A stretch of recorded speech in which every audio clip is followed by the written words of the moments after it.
You're going to need to hold on to your hats for this one. It's pretty damn dark. Content is explicit. You have been warned.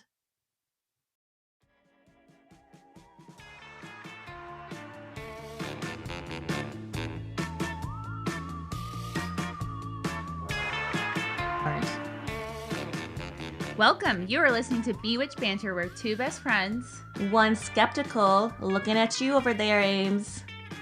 Sound like you couldn't get that out of your mouth. Can't throw me a diss. And that's our resident believer, Krista. We talk about the universe, religions, all that spooky yuki shit. Or what I would call magical thinking. But really, we talk about the spooky, the spiritual, some wacky religions, cults, and the paranormal. Where I like to bring us back to Mother Earth and talk about how the science community is basically disagreeing with all of what Krista said above. Not all of the science community, but a good amount of it. I mean, we also have politicians and you're like Dr. Oz level of like oh my god, scientists. because there's election night, y'all. We're recording on election night because I can't even watch this bullshit. Oh, I'm not watching. My mom, of course, has fucking MSNBC blaring and CNN. I'm like, I can't, I gotta go. But I didn't realize Oz was Republican. I had no idea. What? I know. I just assumed because he's Krista. What? Have you been living in a black hole the past few months? Yes, I have. Blissfully ignorant, as they say. Well, I just assumed because he's in Oprah's camp, or was, that he was, Team Blue. But obviously that was an assumption. Well, Oprah came forward and she, what's the word? When you approve someone or endorsed Fetterman. Oh. He's the man who had a stroke, and Dr. Oz is being a total dick because he's saying he's incompetent, and it's he's recovering from a stroke. And he's like, you're a doctor, and saying all this shit. Wow. I can't believe you didn't know how crazy Dr. Oz has been. Well, I knew he was nuts, but I didn't know he was Republican. But that's kind of his whole campaign about how nuts he is. Yeah, that's what my mom was just telling me, that the guy was like, was it the opposite guy or the opponent, where he goes, this is veggie pack or something?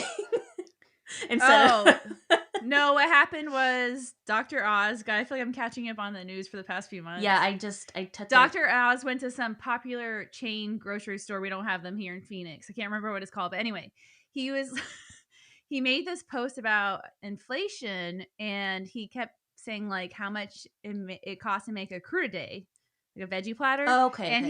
And he was like, this cost me $4. This cost me blah, blah. And then the people from the grocery store tweeted him and were like, we told you several times we sold vegetable tray platters for $12, but you refused to listen to us.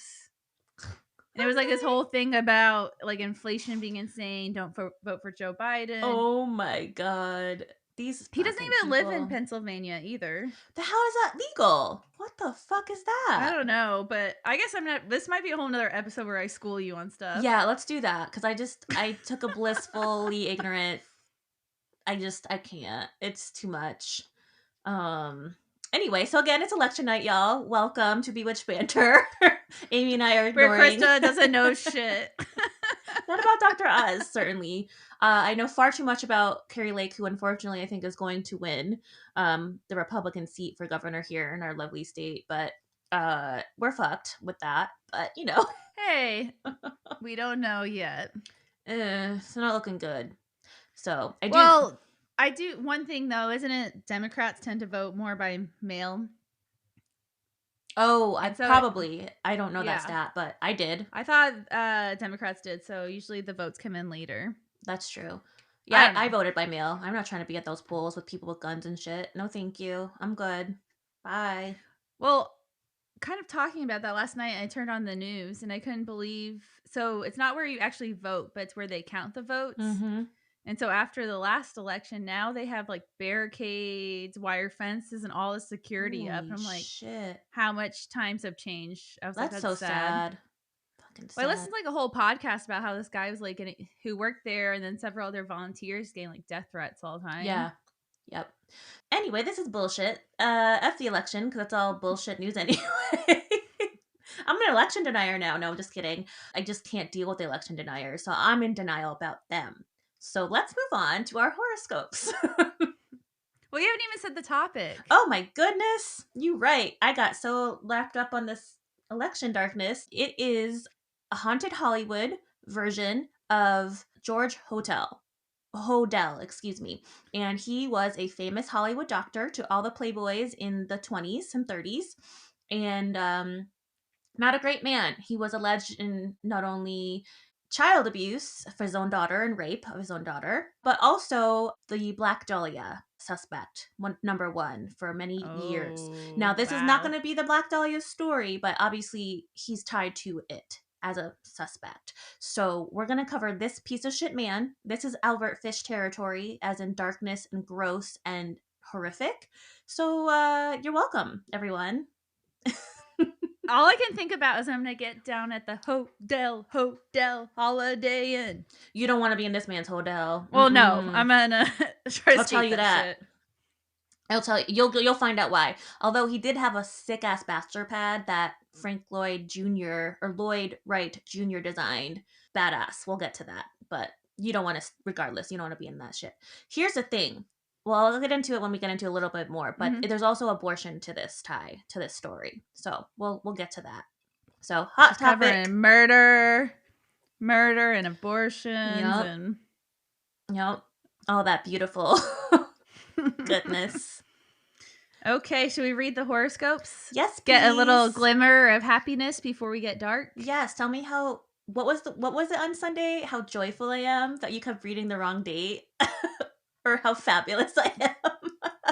I don't remember that. What? It was like, you're fabulous or something. And I was like, I know.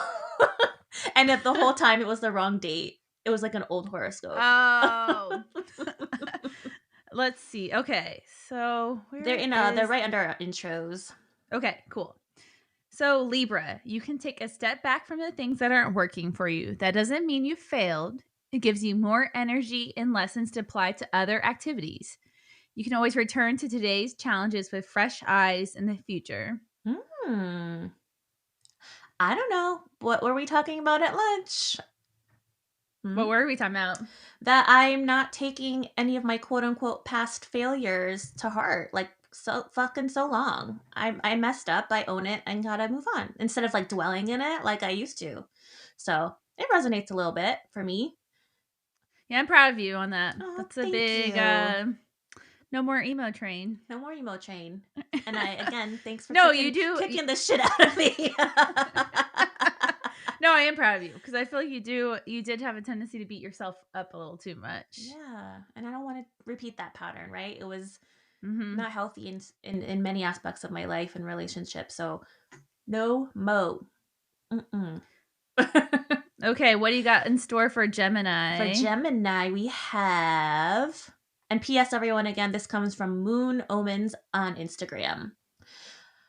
Your subconscious is where many of your habits and addictions are rooted. It is a space of great influence, which you can use to your advantage. You can build habits and positive associations the same way you built some of the processes you're uncovering now. I don't know. I don't really have much to say about that. Isn't that kind of obvious? Like your patterns and habits are kind of in your subconscious? Yeah, that was kind of lame one. I'm going to be honest. Yeah. Sorry, Moon Omens. Do better. Do more better. I don't know what you're trying to tell me about me. Maybe, I don't know if I agree. Maybe, and I'm stretching it here, like way stretching it. But like, maybe again today, you're obviously rightfully upset about some job career stuff, and maybe it's like telling you to let go of the expectation of that and do the boot camp like you discussed. You're gonna be homeless, girl. You're gonna be on the streets. That's what it's your habit. Your next habit is homelessness. Excellent. Yeah, get used to it. You're not getting any jobs, and you're lucky if you keep this one for much longer. And your husband's about to quit. Yeah. Fuck. That was a stretch, but good job. It was that was just very vague. It was hard for me to find any meaning. That wasn't a good one. Not even for me today, I have to say. No, mine was good. Yours, though, was not great. So are you ready for this? It's bad. It's really, really freaking bad. But I have been dying to tell you this story for Dying. To several tell me? weeks. Ha ha ha ha. Dying to tell you. Let me have my laugh last for the laugh for the night until we get into this dark stuff. Yeah, it's like I said, Albert Fish territory, and we know how bad that was. So that was sickening. Just so you know the level of horror that we're about to embark on. I'm trying to mentally prepare myself if I can. I don't know if it's possible, but here we go. To quote one of my very favorite 90s alternative emo chicks, Miss Sheryl Crow. Oh, I love Sheryl Crow. This is LA.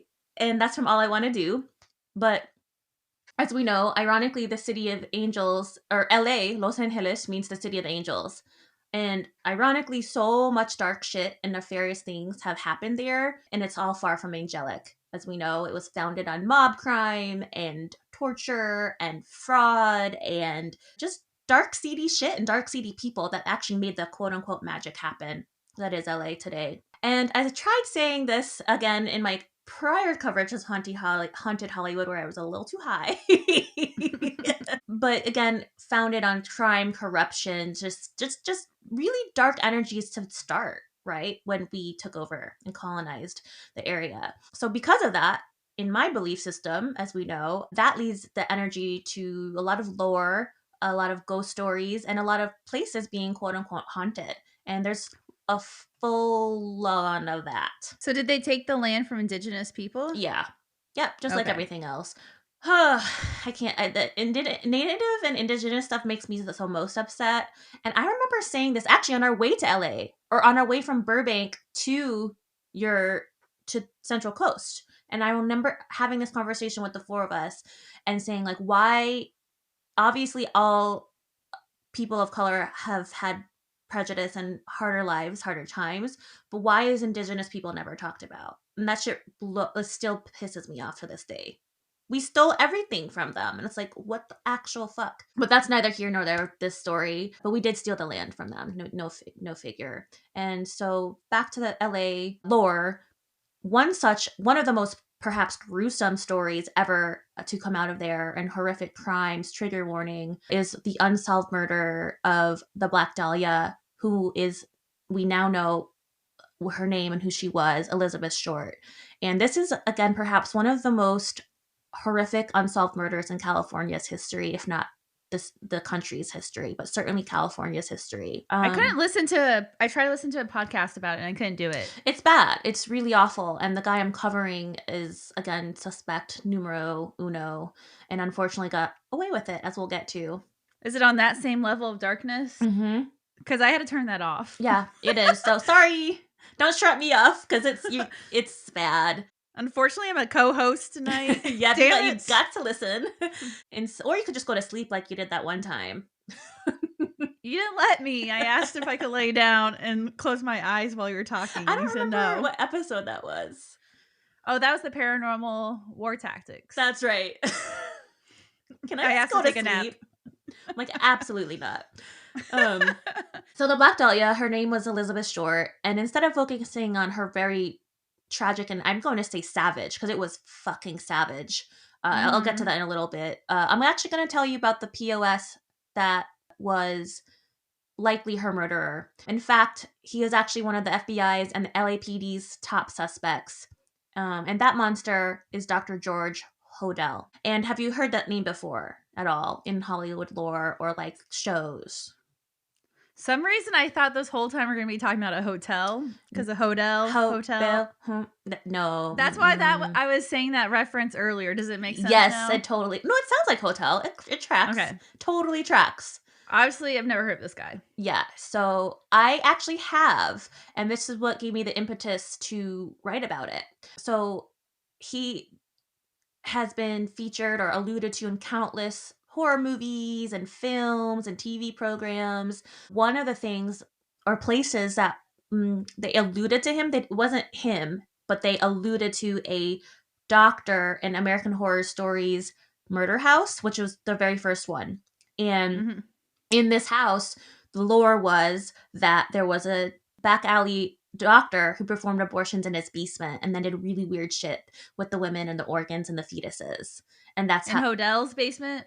they alluded to that being him as a character in American Horror Story Murder House. He was the one providing the abortions? Mm-hmm.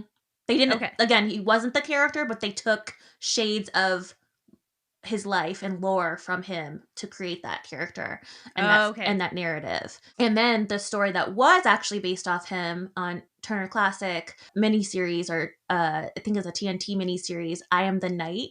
And that shit was so good. It actually depicts the story of him as the horrible, depraved man that he was. And many facts obviously were embellished, right? It's fucking Hollywood. In I Am the Night. But Dr. Hodel was, in fact, a real-life monster. He was disgusting.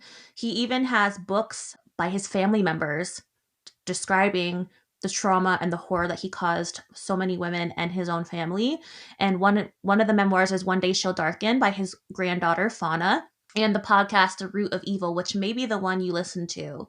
And it's the story of the Hodel family and the Black Dahlia. I couldn't stomach that. Yeah. Well, and those were done by his grandnieces, I believe, or granddaughters, great-great-granddaughters. Somebody in the family. There were two sisters that got together talking about how that was their dark family history. He's not alive anymore, though, right? No. He died in the 90s or late 80s. I'll cover that. But again, this is like, these are pieces of work by his family talking about what a piece of shit he is. Like, that's not a good look, bro. Like, if I die, or when I die, rather, I don't want that to be my legacy. But anyway. You all right? Oh, damn. Is that what you were writing? You were working on my memoir? That I'm a piece of shit? I'll be the first one to write it. That bitch, Krista. I'm gonna spit. Okay. Whew. Okay, so one of my other major... She was such a bitch. She broke both her legs. And I had to roll her ass around the mall. I'll roll her around. Get her water. Help her sit on the toilet one night. Oh man, I'm glad I can do that for myself finally. That's feeling better. Have your mom and dad been helping you this whole time? No, not really. But my mom's been helping me shower. I know, it's fucking pathetic. Man. It's all right. We're not beating up. We're moving on. We're rolling on in the scooter. Ooh, ooh. Update for people who don't know. Krista has broken both legs. Update. Next will be her arms. Don't say that shit. I broke my arm. Go figure. And when I was in first grade, I broke so many shit. So many shit. So much stuff. Bones. Okay, we get back to moving on. We are talking about the piece of shit that is George Hodel. And one of my sources was a very fantastic blog called History versus Hollywood, which I thought you would really appreciate. And then it compares real life incidents to what happened in I Am the Night, which is that TV miniseries based on his life. And just says, okay, this happened, but here's how it was embellished. It was really, really well done, this blog. So much of my information comes from there. We're going to get into Mr. Piece of Shit Hodel. So, he was born October 10th, 1907, which, you know what that means. What does it mean? He's a Libra? Mm-hmm. Gross. Aren't Libras more likely to be murderers? We're going to cover that, actually. I understood that they were Scorpios who are after Libras, but could be. I don't know. I might be making that up. Who knows? Could be. Could be us. I don't know. I feel like we're too, we have too much of a sense of justice. But that might be more reason you want to kill someone for justice. That's true. You know, I felt that angry before. So that's a good point. So he is a Libra, unfortunately, and he was born in LA. He was the only son of George Hodel Sr. and Esther Hodel. They were Russian Jewish ancestry. And as the only son, like many sons, he lived quite a privileged life from the get. He was very bright. He was highly educated. And apparently, is he rich as fuck? Yeah, I think they were pretty well off. I'll give him this. He did make his own money as a doctor later on, but he had the means to get to there as a white male in the 20s. So, and then he had a leg up in the world. Right. And apparently he was also a musical prodigy, which that line of genius and insanity, maybe that contributed to the murders. I don't know. So after graduating from South Pasadena High School, just about 15 years old, because he was that smart, he then went on to Caltech in Pasadena. And it was here in Pasadena in college where his sexual escapades began. Or at least the first recorded escapades have begun that we know about. Oh God. Are they horrific? This one's not terrible, just like a little bit frat bro-y. But you can see with the progression as he grows. So he then went to Caltech again for just 1 year because, wanted to take any guesses why he got kicked out after 1 year? I'm assuming he raped someone. He could have. The story goes that he knocked up a professor's wife. Yeah. So I don't know if it was by choice or not. That wasn't mentioned. But at the age of 16? Mm-hmm. That's gross. Yep. And I mean, it's kind of gross if the wife, she was into that. Because she was probably older. My next sentence is literally, she was like, nah, bro, I'm good. Because he wanted to have a big family and actually raise a child. And she goes, I'm good. I ain't Miss Robinson. See you later, next. And so because of that, she saved her own reputation, even though it was probably damaged anyway. He got kicked out. So that was... I wonder if she got to keep working there. Or I guess she didn't work there. She didn't work there. Yeah, just her husband was like a hoity-toity professor there. Oh, okay. And needless to say, he certainly got punished by getting kicked out.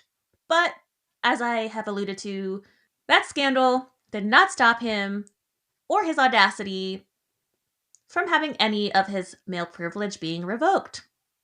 Of course. What do you know? He eventually graduated from Berkeley's pre-med program in June 1932, and immediately afterward enrolled in medical school at the University of California, San Francisco. So UC San Francisco, I guess. UCSF. You could tell me anything and I believe you on that. I'm like, yeah, got the letter C in it. Is that where you're going to make up your degree from? Yeah. What did we say we were going to make up? Don't tell my secret. Oh, yeah, shit. Sorry. But if anyone does know how to buy a degree on the black market, just message me. It's right there. Her number's 480. No. Just slide in her DMs with the shit. Just slide in my DM. I need to buy a degree or two. I'm just trying to level up. I love it. Trying to make my way in the world, Okay, he graduated from UCSF in June 1936, and he graduated as a medical doctor with a medical degree. Sorry, can I pause this? Yeah. So roughly 200,000 bogus degrees are awarded to students or quote unquote customers around the world on an annual basis. I'm sorry, how many? 200,000. Holy shit. People have some balls. See, I told you it's not that crazy of an idea. People have, like, I would feel, you don't feel any guilt on that? I don't know, just being like an educator's daughter, like I mean, I don't want to air all my misgivings on air. Like I feel like, I don't know, man. If it didn't require a license or something that doesn't, like, it's not gonna safety codes. Like, I'm not gonna go pretend to be an architect or a doctor. But I can pretend to be other things. Yeah, I suppose. My first degree is real, guys, if you're wondering. I don't know. Look, we should fact check that, y'all. Let's dig in. She was too busy. Chirp, chirp, motherfucker. So, Mr. Piece of Shit George is a doctor, a bona fide doctor in 1936. So, because he's a doctor now, he then went on to practice medicine and became the head of the county's Social Hygiene Bureau. Because, hygiene back then was just kind of becoming a thing where they learned about germs and germ theory and actually, oh my God, we need to dress the wound and clean it, things like that. But by the 40s, so about 10-ish, a little less than 10 years later, not only is he a prominent physician in LA, but he was also known as quite the womanizer. Ring any bells? Surprise, surprise. After mocking up your college professor's wife. Not so much. No. I'm not... I thought you were asking me if it rang the bells if like someone. It reminds me of someone. Oh, yeah, no, I sorry. was just thinking about Dr. Death while you're talking about this. Yes, very similar because Dr. Death actually I think did fake his shit. Speaking of, if I'm not mistaken. Oh no, I'm thinking of Dirty John. Dirty John faked all his bullshit. That was scary. Ooh. Dr. Hodel is quite the womanizer, having at least 5 wives throughout his lifetime. Damn. Mm-hmm. Don't waste no time there. Nope. It's the roaring 40s, and he is living like your Playboy life, okay? Partying, drinking. Think of like Great Gatsby, old Hollywood, like just lavish shit everywhere. I mean, that part sounds fun. Eyes wide shut type shit. Okay, that doesn't sound like fun. picture that, eyes Like wide rich. shut, masks and like weird sex parties and like orgies, which actually doesn't sound bad, but when we get to why it's bad, you'll know. Be like, okay, no, there's some dark sides of that. So he's living in this baller house, this baller bachelor pad, even though he's married, again by Lloyd Wright Jr., who's the famed architect's son. And it was called, the house was so famous, it was actually called the Soden House. And it's really beautiful architecturally and design wise. You would love it. You can look it up, and we can post some photos of it too. It's very beautiful, mid-century modern, everything you think of Lloyd Wright. How do you spell it? Soden house. Oh wow, pretty, right? So again, you're imagine that house that you're looking at right now. Damn, I want this house. Just like orgies, booze, drugs, beautiful women, all that shit. Sex, drugs, rock and roll of the 40s. But I mentioned at the top, this home in LA was also the setting for some other darker things. Many dark things. I can't believe this is home. Yeah. This is like, looks like like royalty would live here. Yeah. This is so cool. So okay, sorry. No, it's beautiful. I thought you would love the design of it as well. I'll get over the house porn now. It is. It's stunning. I will say that. And I think it's available for architectural tours, if I'm not mistaken.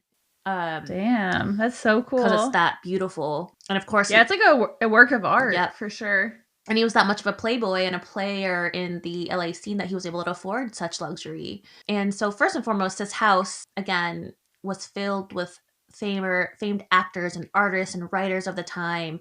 They attended his parties. He was also rumored, though, in this basement, who have performed secret abortions. So likely, I'm going to go on an assumption route here and say that was probably for all the little starlets who were hoping to be famous and trying to cuddle up to this scene, get pregnant at one of his parties, and they're like, oh shit, I need an abortion. And again, that was never confirmed, but it was definitely a well-known kept secret, if you will, that he did that. Mm-hmm. So you're probably like, all right, cool, he performed abortions. That's actually great. Good, right? Especially now that we're stuck in Arizona without that, right? But it would be cool if he wasn't so into sadomasochism. Here comes the darkness. Oh, God. So a few of his elite Hollywood playmates, buddies, were photographer Man Ray and film director John Huston. Man Ray was a highly accoladed artist at the time, but he was also a fucking misogynist. And was he? I didn't know that about him. Yeah. Oh, did you have to study him in art school? You probably did. Yeah. But yeah, and this is a quote from one of the blogs that I got my sources from about Man Ray. There's something deeply violent lurking below the surface of Man Ray and fashion, an aspect made all the more troubling by a curatorial strategy of omission. Meaning, he's omitting that he's positioning these women in like really demeaning poses and places, and like he even had some art where like the body parts would be dissected and like dismembered.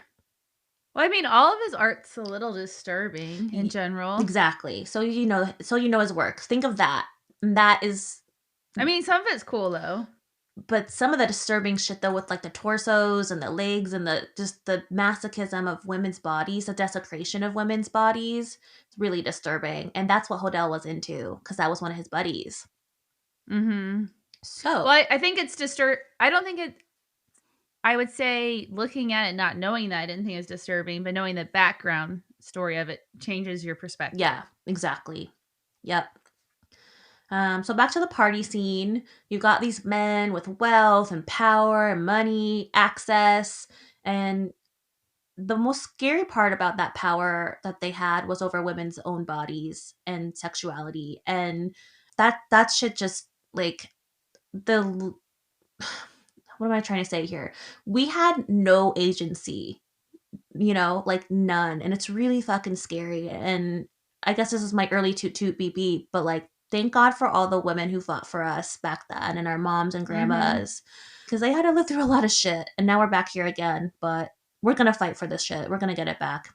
So he is partying it up, just living with his rapey friends and again performing these speculated abortions down in the basement. And actually, so he has a wife during all this. He does. Yep. Or several, I'm assuming. Known to have many girlfriends, mistresses while being married. They said he was a polygamist. Go figure. So while all these wild parties are going on, again, he's married, just like you said. This is to his second wife, Dorothy Anthony. And Dorothy is a fashion model from San Francisco. Together, those two had a daughter named Tamar. Here comes the real... Hold your horses. Just trigger warning. So Tamar. It's 1949. Tamar is only 14 years old. And she accuses her father, George, of incestuous sexual abuse and impregnating her. 14 years old. And do you think anything happened during this scandal to dear old George? No. Of course not. Well, I feel like in that day and age, they probably didn't have laws in place, I'm assuming, for like family that and sexual abuse. Yeah. So yeah, they didn't have any of the like the National Exploited Center for Children, right? What's the I'm butchering that, but the National Center for Exploited and Missing Children, I think that's what it is. And they certainly didn't have that. And they certainly obviously didn't give a shit if you were a wealthy white male, which he was, who had power. And his hands... I mean, they still don't today half the time. Right. And his hands were in, because of that power and money, were in all up in the LAPD, as you can imagine. So he was acquitted of the incest and raping his teenage daughter, Tamar, even with a very widely publicized trial. So you would think that his reputation would have been damaged, right? Oh, so he actually went to trial for it. But he Interesting. Went to trial. I didn't think they'd be that progressive then, but maybe I'm discounting. Maybe I should be a little more faithful. Yeah, they did actually at least gave her a trial. And it was not a fair trial because he intimidated all of the witnesses and made her sound insane and sent her away to an insane asylum. Wow. Yep.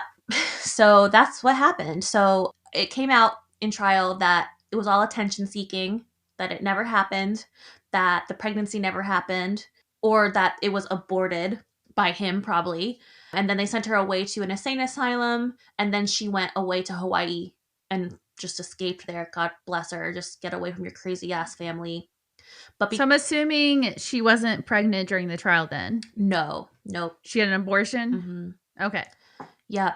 Later, though, she did have her daughter, Fauna, who is the main character of the show I was led with, I Am the Night. Fauna is beautiful, and because of the trial, many people, and the circus that it was, many people assumed that Fauna was the incestuous granddaughter of him and Tamar. But then Tamar later walked it back, saying, no, it was another man who raped me, who was her dad. And later, we do actually have DNA evidence and analysis that did eliminate George as both her biological father and grandfather for Fauna, which, thank God, that shit is just gnarly. Now, that doesn't discount if he maybe did get his daughter pregnant by, like, if she did have an abortion, that we don't know that. Exactly.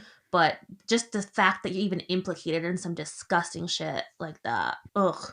So all that background was to take us to the haunted Hollywood piece of this story. And that is the night of January 15th, 1947. This was the night when trigger warning.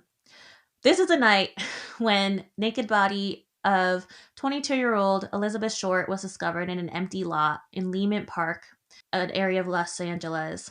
Elizabeth Short, aka we know her as the Black Dahlia, unfortunately. That's her moniker. So sad. And again, as a recap, Black Dahlia had or the case had stirred so much media attention because of the gruesome manner in which she was found. This is a trigger warning again, and a quote from The Guardian. Ugh. It was found naked, dismembered. Oh, God. Notably, her body cut in half at the waist. Oh, God. Her uterus was missing. Oh. And what the media ran with the most was, to me, most sickening that they focused on this and none of her womanhood, but the glass smile, which is, if you don't know, like the Joker. So her mouth was cut from ear to ear.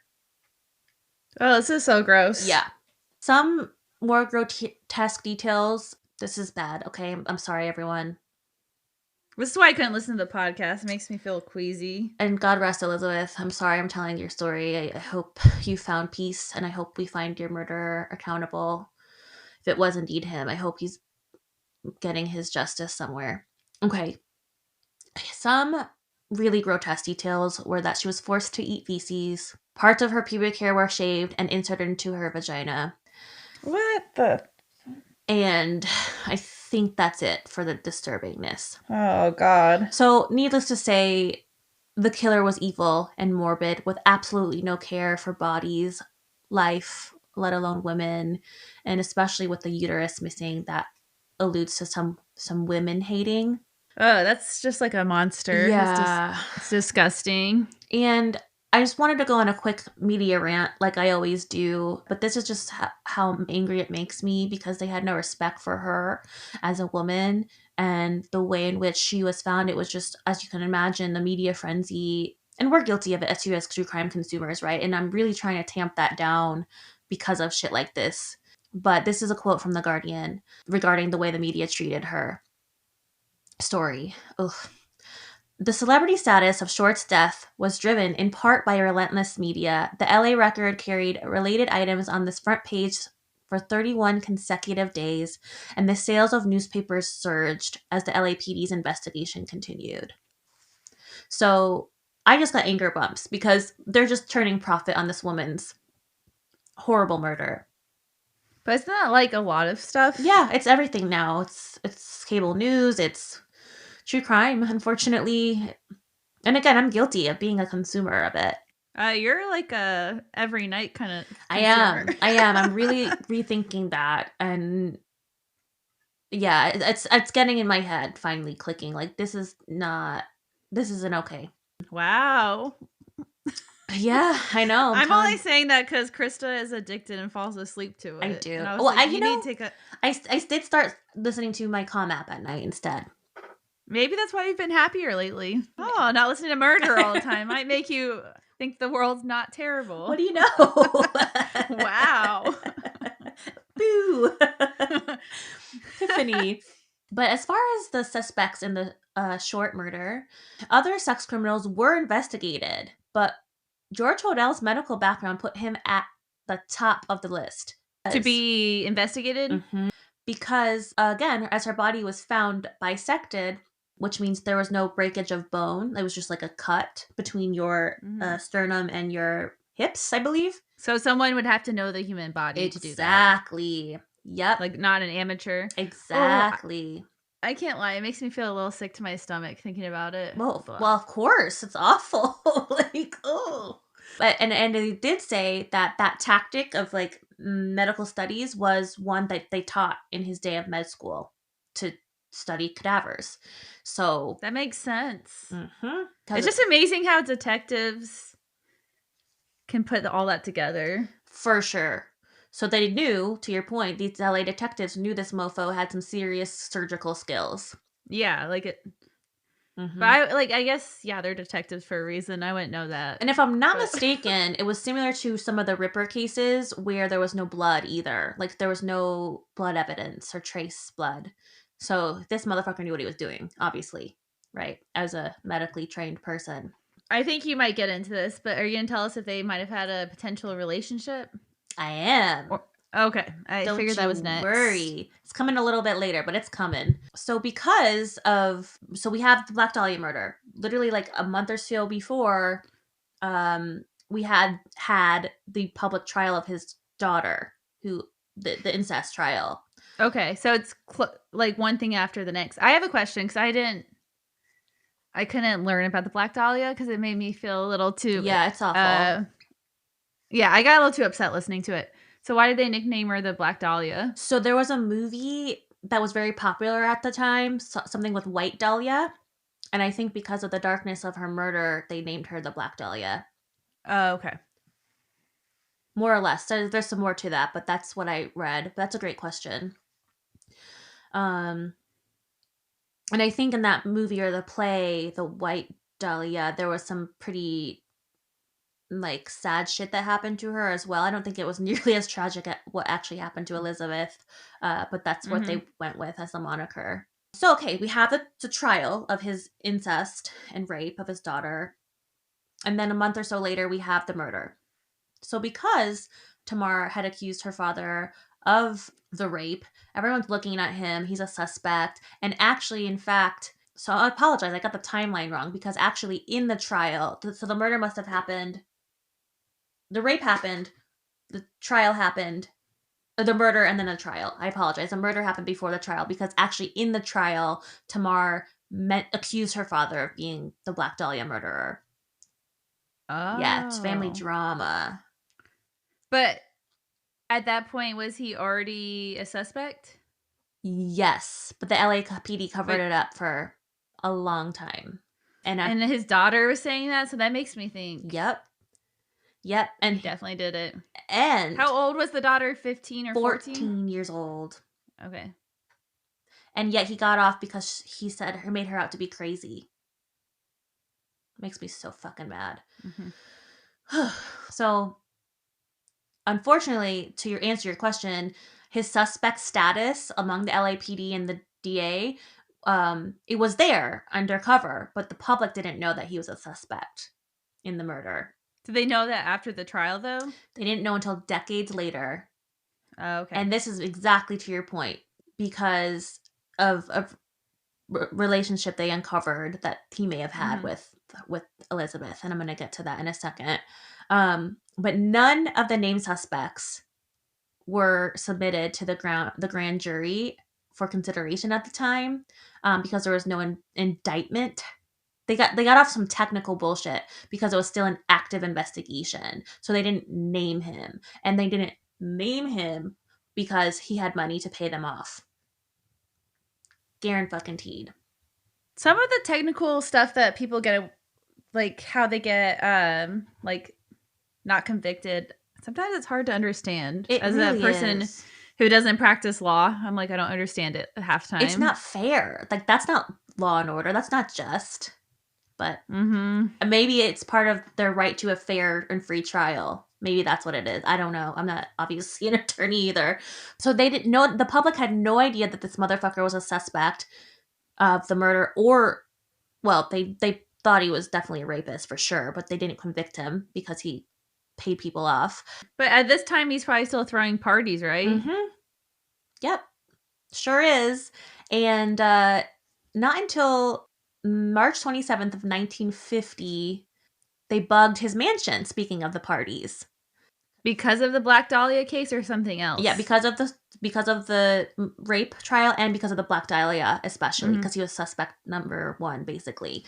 And so this is what he was quoted saying on the tape, that they bugged his house, that beautiful Snowden mansion, or Sowden mansion. Supposing I did kill the Black Dahlia. They can't prove it now. They can't talk to my secretary anymore because she's dead. They thought there was something fishy. Anyway, now they may have figured it out. Killed her. Maybe I did kill my secretary. End quote. Wait, who's the secretary? It was just a random person that also died. That was his secretary. There was no connection to him being a murderer of her, but she would be the only living person that would be able to tell if he and Elizabeth Short had a relationship. So that seems like it gives it away. Right. There too. Yep, and it's in his own home, so he's thinking nobody's listening. Do we know what was the secretary's cause of death? I don't. I didn't look that up, but I'm because that would just be interesting, because I feel like as a doctor you could probably murder someone and leave it untraced. Yep. Like you would know something that most people wouldn't know. I agree. I should have looked that up. I apologize. I don't know. But he's basically admitted right there in his house being bugged that he did that. So gross. I mean, he doesn't know they're listening too either. Exactly. Yeah, I know. And which was a great one. You wish the government just could go undercover and just like murder his ass. Oh God, I wish they did. Oh no, we're gonna get to what happened to this little motherfucker. Oh, I'm so mad. Calm the fuck down. Like I said to Elizabeth's spirit, I hope he's somewhere being tortured karmically because I really feel like he did it. But who am I to say? Oh, I'm looking up the secretary, and he was a suspect in her death at some point. Oh, that motherfucker did that too. Oh my God, he's a piece of shit. Wait, well, hold on. She committed suicide at the age of 27. Sure, she did. It said she killed herself at her home by barbital poisoning. I don't know what that is. That's what doctors use. It's a medical thing. And she died 2 hours later. It disinfects the utensils.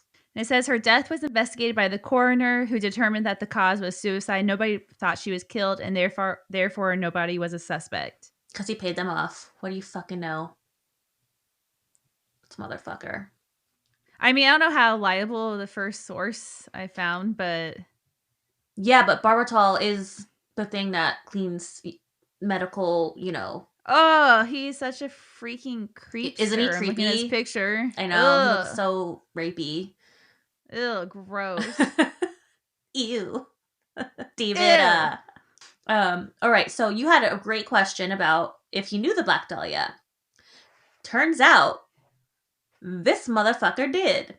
It wasn't until the 2000s when the California DA finally released a written report that stated, quote, at least 8 witnesses claim firsthand knowledge of a 1946 relationship between Short and Hodel.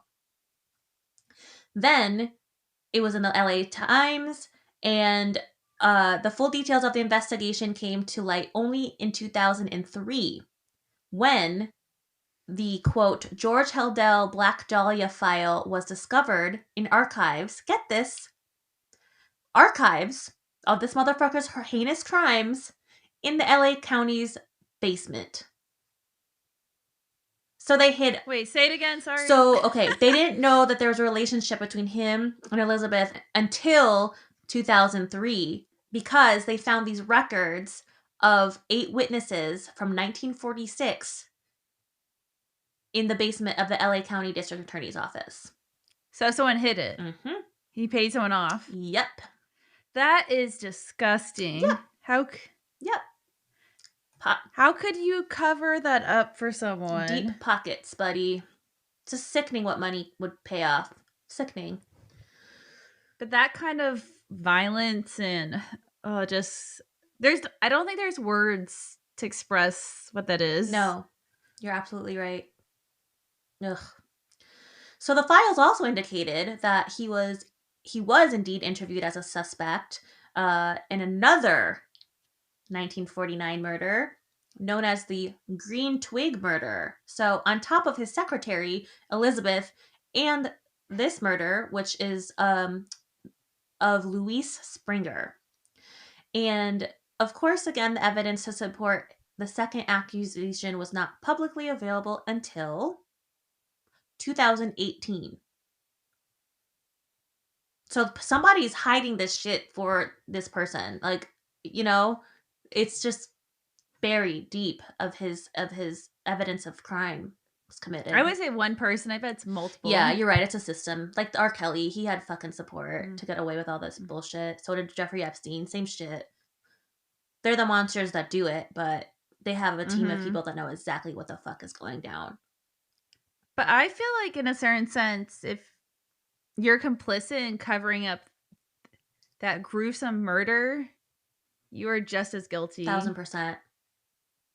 Like, I just don't know how you could go to sleep at night knowing you let someone who is capable of doing that to a human, yep, roam the streets. Yeah, it's It's scary. It's scary what money can buy. Oh, P.S. I got free tickets tomorrow. You're not going to be here. Otherwise, I'd invite you. Speaking of monsters and horrible men, She Talks, I think, or She Said, and it's the Harvey Weinstein story. What is it? It's a movie uncovering or portraying what happened and the investigative journalism that went into really blowing up Me Too. So I'm really excited. Get ready to cry a lot. I know. I was like, fuck. But it was free and it's a screening and I think there might be like a speaker beforehand. No, I'm sure it'll be great. It's going to be a sad topic. Yeah, absolutely. Speaking of horrible men in power. Mm-hmm. Unchecked power. This is what happens. So by the mid-1960s, this motherfucking coward had fled to the Philippines and remarried. For the 5th fucking time. Yeah. So this motherfucker fled. Yep. So eventually, though, the early 90s, Hodel did return to San Francisco safely, unscathed, and he died at the age of 91. Ugh. It was, though, upon his death that his own son, Steve, who actually happens to be a very decorated LA detective, Wow. he discovered some really disturbing evidence even further than the Elizabeth Short papers and files that were found in the basement. And he found... Sorry, you said grandson or son? His own son, Steve. Wow. I wonder if that must have been like part of the catalyst for him to decide to be a detective. I think it was. I read The Guardian had a wonderful story on him, and I do have a little bit of a questionable motive for Steve of telling the story, because his father left him and his family and left them in poverty and knew what a piece of shit he was his whole life. So he has a vendetta, obviously, to say that he was the murderer. But what he does find in his dad's basement cleaning out his shit actually is pretty darn good evidence, even for legal stance. So, but I bet his dad, regardless, wouldn't you think he'd want justice? Like, if I know it's family, but at a certain point, there's a line. Oh, absolutely. Like, you mean he wants justice for the victims? Yeah, absolutely. Yes, or just like the truth to be told. For sure. Plus, he's a detective, so of course you would think that. You would hope. But he hated his dad. I guess anyway. I don't know. I guess I'm questioning why you would question his. Well, because he got a lot of press to claim he knew who the Black Dahlia murderer was. So, piggybacking off of that press. I'm sure that's no I mean, I don't know why I'm arguing this, but I can't imagine that is the tension he wanted in his life. No, and I'm not saying that. Like, I'm sure it was horrific, and of course I would not take that away from him in that horrible experience. But I don't know. I just got I put on my skeptic hat for once, and I was like, wait a minute. Why does he want to tell this story so badly? But anyway, Steve, his son, discovered a photograph in the basement, again cleaning out all his shit, of what appeared to be the Black Dahlia, or Elizabeth, in his father's belongings. And it was like kind of hidden with like shit of family photos, mom and dad, all the moms, 9 moms and the 8 million kids. And then he found it in the back and it was like, this looks like Elizabeth Short. And so because of that, he's like, oh fuck, maybe he really did do this. And he aided the DA into releasing the information, more information about Hodel's suspicion in her murder. And today, unfortunately, the murder is still classified as unsolved. And I really think that Beth, this is what one of the investigators called her, is still looming around the city of Angels, because this is haunted Hollywood after all. And I really feel like she's trying to tell her story to Hollywood visitors and residents alike. And Beth is Black Dahlia? Yeah, Elizabeth. Okay. Yeah. And there's so much more of this family saga to listen to. Again, the Root of Evil podcast, fabulously done by Hodel's great. I couldn't listen to it, so it's so well done. And then there's I Am the Night, which again is fictionalized version of his alleged incestuous granddaughter and her incredible story, because it's fascinating. I mean, there's so many more threads to that story. Like, she was raised to be biracial even though she wasn't, but she was told she was, and just crazy drama and beautifully done, that show. And there's other books again by his actual granddaughter, and it's just nuts. But that said, Elizabeth Short, again, she ended up being a leading lady after all. Unfortunately, she's a leading lady of all this lore and horror and just the shock and awe that we love as Americans, and it's really gross. But she has said to haunt the Biltmore Hotel in Los Angeles, where she was last seen alive. And that is depicted on an episode of Ghost Adventures with our boyfriend Zach Bagans. I almost kind of feel sad. I don't know. Just part of me is even grossed out by the fact that people are saying that she's haunting LA. That to me, in a sense, it's like, I don't know why. Yeah, I it's just a little feel disrespectful. Well, it's a little icky. I'm like, so many people profited off of her like murder, like by making it sensational and putting in the headlines. And then now they're like, oh, how can we still bring this girl's name and say now she's haunting this hotel? You should come to this hotel to visit and do haunted tours. It all just feels kind of gross to me. Oh, yeah. Wait till you hear this. So there's a whole ghost tour dedicated to her case alone. I believe it. It's called... It's a moneymaker. Yep, it's called Dearly Departed Tours Black Dahlia Mystery Tour. And this is their bio. It's pretty gross. Revisit the 1947 and LA's own Jack the Ripper case. Should I read it like 1920s reporter? I don't know if I can do that. Let's see. Revisit the 1947 LA's own Jack the Ripper case. I can't do it.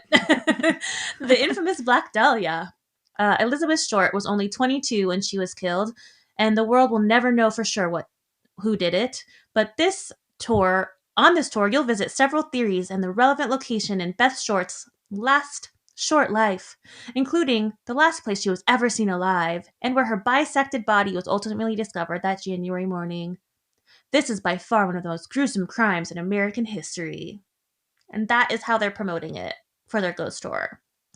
And I'm not gonna lie, it sounds intriguing, but also now, after saying all that and researching this story, I wouldn't do it. It's just disrespectful, to your point. Well, I do have a counter argument, though. Don't you think you watching, and I'm not saying you as like you're guilty of it. I mean, I am, like, as we know, of true crime. But like you watching TV shows about it, listening to podcasts, isn't that the same kind of? I guess it is. Line? Yeah, I guess you're absolutely right. I can't argue that.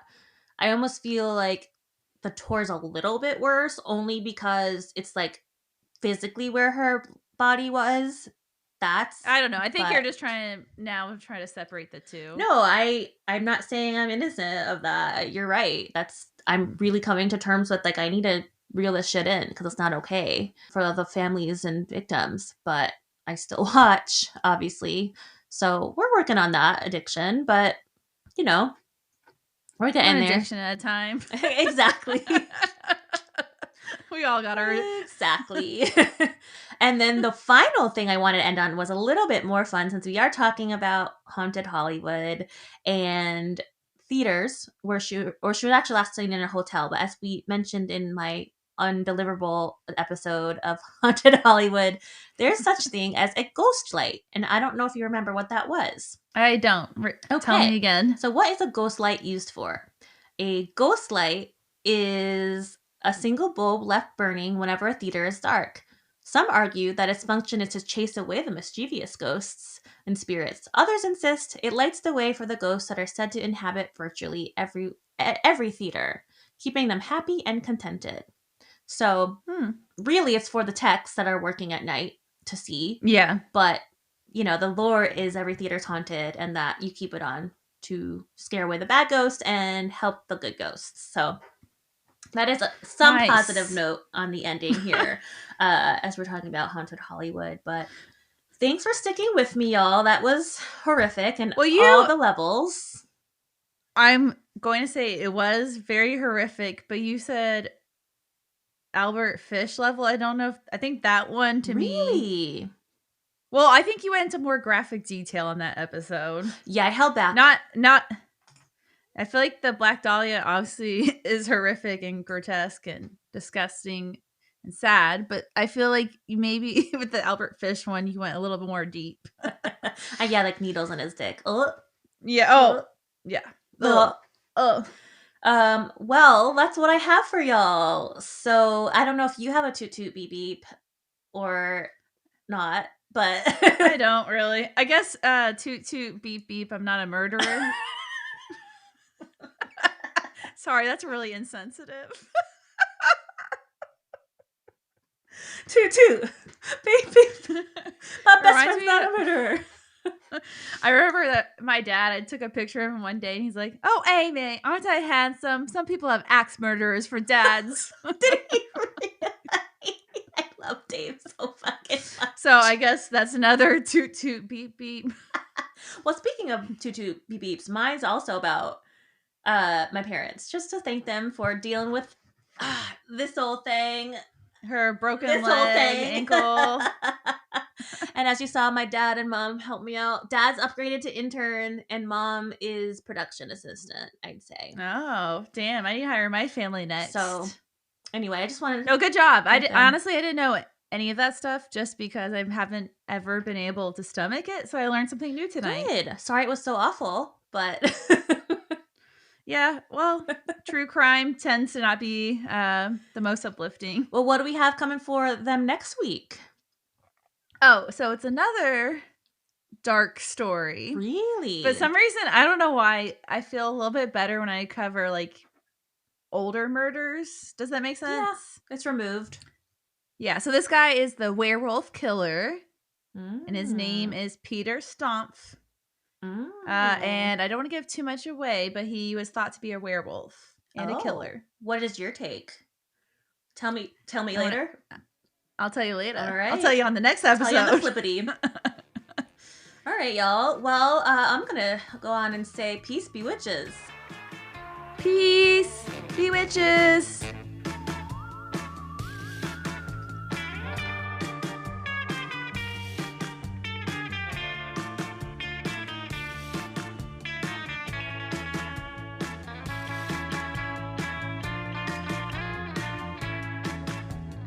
Thanks for listening.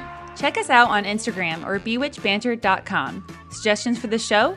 Email us at BewitchedBanter@gmail.com. Credits, music Phantom Fun by Jonathan Boyle from PremiumBeat.com. Podcasts edited and produced by Krista Hins and Amy Holt. As always, if you enjoyed, please rate, review, and subscribe.